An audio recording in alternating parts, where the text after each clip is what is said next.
मेरे प्यारे भाइयों, कैसे हो सभी। आशा करता हूँ सभी अच्छे होंगे मेरे भाई, और अच्छे से मन लगाकर मेरे भाई पढ़ाई कर रहे होंगे। तो मेरे प्यारे भाइयों, आज हम इस वीडियो में कक्षा 10 गणित का प्रश्नावली 13.2 का प्रश्न नंबर 1 को सॉल्व करेंगे। आइए मेरे भाई, तो पहले क्या है, इसको पढ़ते हैं। निम्नलिखित सारणी किसी अस्पताल में एक विशेष वर्ष में भर्ती हुए रोगियों की आयु को दर्शाती है। आयु वर्षों में ये रोगियों की संख्या दी है। उपरोक्त आंकड़ों के बहुलक और माध्य ज्ञात कीजिए। दोनों केंद्रीय प्रवृत्ति की मापों की तुलना कीजिए और उनकी व्याख्या कीजिए। तो आइए हम इसे सॉल्व करते हैं। तो पहले क्या है, आप बहुलक निकाल लो या माध्य। तो मैं तो मेरे भाइयों हम निकालते हैं पहले माध्य। तो माध्य तीन तरह से निकाल सकते हैं, तीन विधियों से। कौन कौन सी विधि मेरे भाइयों? एक तीन विधि होती है, प्रत्यक्ष विधि, कल्पित माध्य विधि, तीसरी होती है पग विचलन विधि। तो पहले एक्स आई का मान निकल जाएगा ना, तब हम बता पाएंगे कौन सी विधि उपयुक्त है।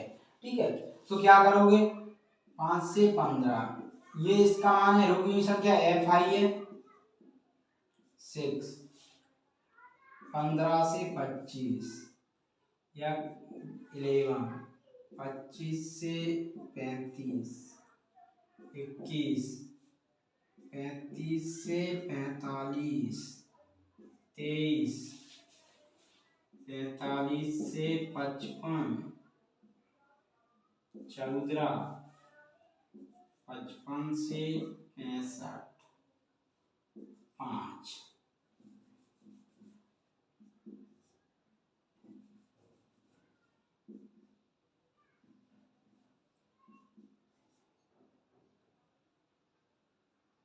ठीक है, अब हम निकालते हैं मेरे भाई एक्स आई। तो एक्स आई कैसे निकालते हो, ये lower limit plus upper limit जोड़ के और 2 का भाग देते हैं। ऊपरी सीमा प्लस निचली सीमा अपॉन 2। ठीक है, तो 15 5 20/2 कितना आएगा 10। ठीक है, अब ऐसे ही 25 10 35 5 40/2 कितना आ गया 20। अब 25 और 35 कितने हो गए 60, 60/2 कितना आ गया 30। अब ऐसे 10 10 जोड़ते जाओ इसमें, 50 60, 10 20 30 40 50 60, ये आ गया पूरा।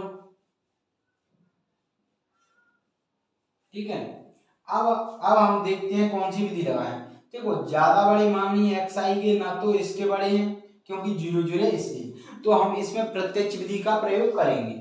तो प्रत्यक्ष विधि के लिए जो सूत्र होता है वो क्या होता है मेरे भाइयों, x bar equal to sigma f i into x i upon sigma f i, ये होता है। तो f i into x i हम ज्ञात करेंगे यहां से, 10 छंके 60, 11 दूनी 22 220।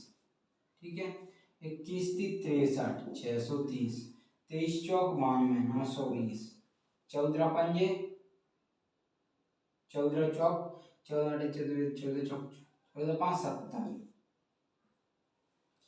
और ये कितना है 6 पंजे 30 300। ठीक है,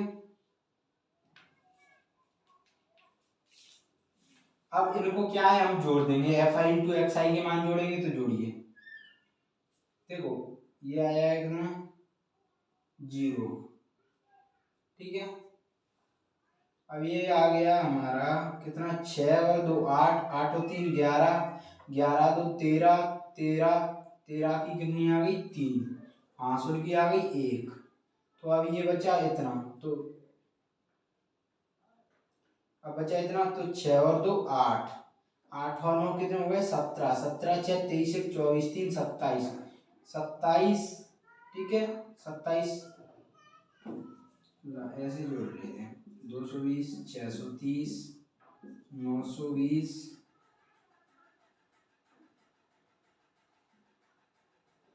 सॉरी यहाँ पर ये 14 पान ये 17 आ रहा है ना, तो एक जीरो तो लगा गया। 920 700 300 और ये 60 जोड़ दो, 3 2 5 2 7 और 6 13 की 3 8 की 1, 9 6 15, 15 6 21, 22 2 24, 3 27 1 28। तो आ गया मेरे भाइयों एफ आई इंटू एक्स आई 2830 और सिग्मा एफ आई जोड़ो तो देखो 20 20 40, 40 10 50, 50 10 60, 60 5 65, 65 6 71, 71 1 72, 73, 73 3 76, 76 और 4 कितने हो गए 77,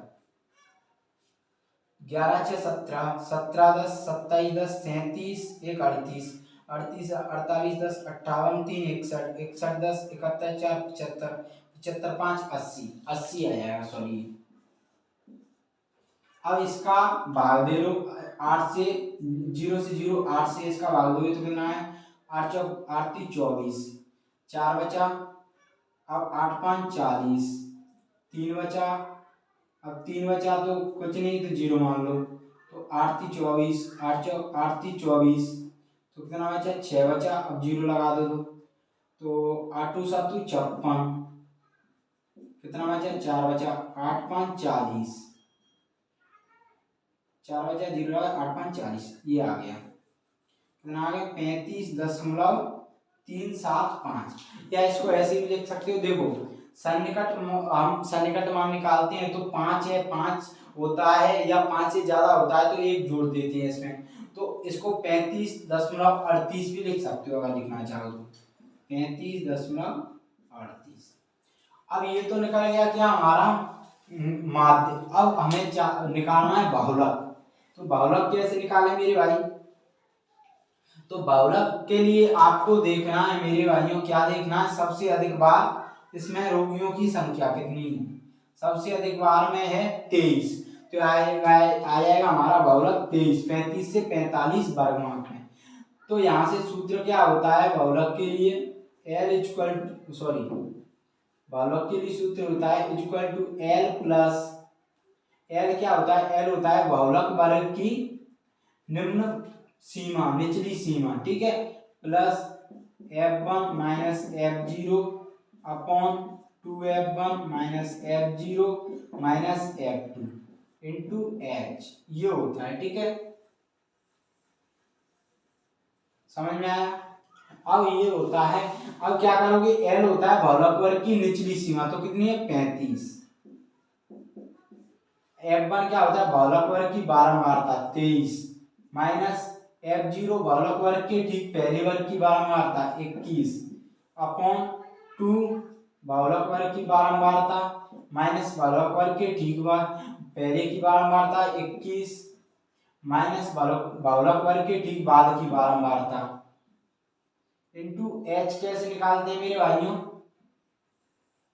H निकालते हैं हम ऐसे, इसमें से अपर लिमिट में से लोअर लिमिट घटा देते हैं, 45 में 35 गया 10, जबकि सभी वर्गमाप बराबर हो, ठीक है, सभी की वर्गमाप बराबर हो, H होता है वर्ग की माप, तो 35 ही आ जाएगा यहाँ पर, प्लस 23 में से 21 गया 2 बचा अपॉन 23 दूनी 40, 40 में से 21 10 कितने हो गए 31, 31 4 35, 35 गया तो कितना बचा 11 इंटू 10, ये आ गया।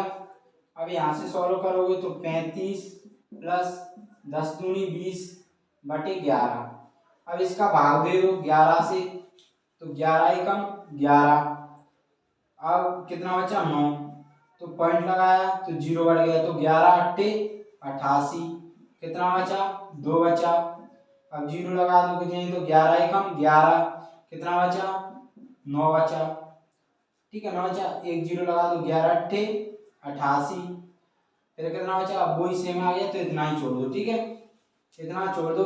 अब इन दो, अब देखो 35 दशमलव वो सॉरी 1.8 है तो इसका सन्निकट मान निकाल सकते हो, तो 8 है, आप सन्निकट मान क्या होता है पॉइंट के बाद जब ये 5 है, ये 5 हो या 5 से ज्यादा हो तो एक इसमें अगली संख्या जोड़ देते हैं, तो इसमें 8 है तो एक जोड़ दोगे तो ये हो जाएगा 35 प्लस 1.82, तो ये आ जाएगा कितना 36.82, ये आ जाएगा, क्या आ गया ये मेरे भाइयों, ये आ गया हमारा बहुलक। बहुलक कितना आ गया